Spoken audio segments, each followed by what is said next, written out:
حیل و حجت سے بچیں کہ جب اللہ کا فرمان آ جائے تو اس میں تعویل کرنے کی کوشش نہ کریں۔ بہت سارے لوگ آج بھی ہیں جو اللہ تعالیٰ کے احکامات میں تعویل کرنے کی کوشش کرتے ہیں۔ ایک مثال آج کے دور کی میں آپ کے سامنے رکھتا ہوں کہ حرام کام کرنا اس سے اللہ تعالیٰ نے منع کیا ہے،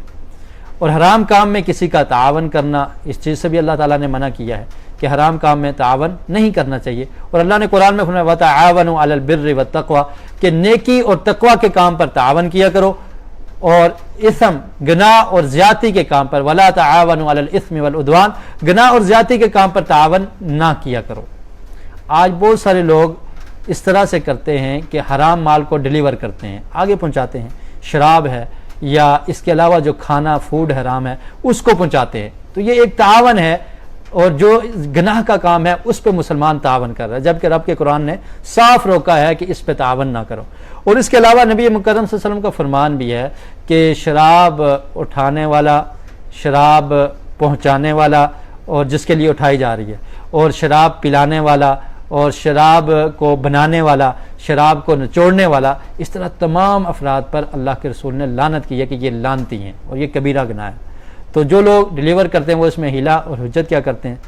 ہیلا کرتے ہیں، یعنی صاف حدیث کی موجودگی میں، اور اللہ رب العالمین کا صاف فرمان ہے کہ اس کام میں تعاون کرنا یہ مسلمان کے لیے درست نہیں ہے، تو اس کی موجودگی میں وہ کہتے ہیں کہ دیکھیں جی یہ تو گندگی ہے نا، جس طرح گندگی کو انسان گھر سے اٹھا کر باہر پھینک دیتا ہے،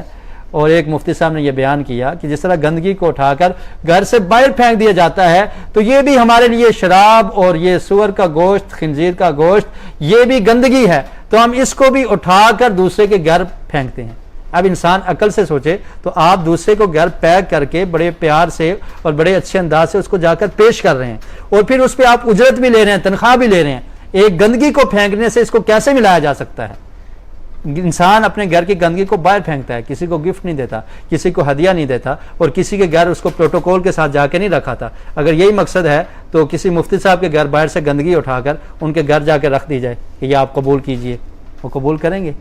ایسا نہیں ہے، لیکن صرف ہیلے بنائے جا رہے ہیں، بہانے بنائے جا رہے ہیں کہ تاکہ یہ ہماری جاب بھی ختم نہ ہو اور حرام کام بھی جاری رہے۔ تو میں یہ کہتا ہوں کہ اللہ سے ڈرنا چاہیے ایسے کاموں میں، جس کام میں اللہ تعالیٰ کی نافرمانی ہو، نبی اکرم صلی اللہ علیہ وسلم کے احکام کی نافرمانی ہو، اس سے مسلمان کو فوری باز آ جانا چاہیے اور رک جانا چاہیے۔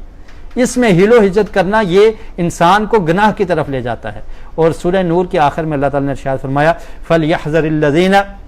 يُخَالِفُونَ عَنْ أَمْرِهِ أَن تُصِيبَهُمْ فِتْنَةٌ أَوْ يُصِيبَهُمْ عَذَابٌ عَلِيمٌ کہ وہ لوگ ڈر جائیں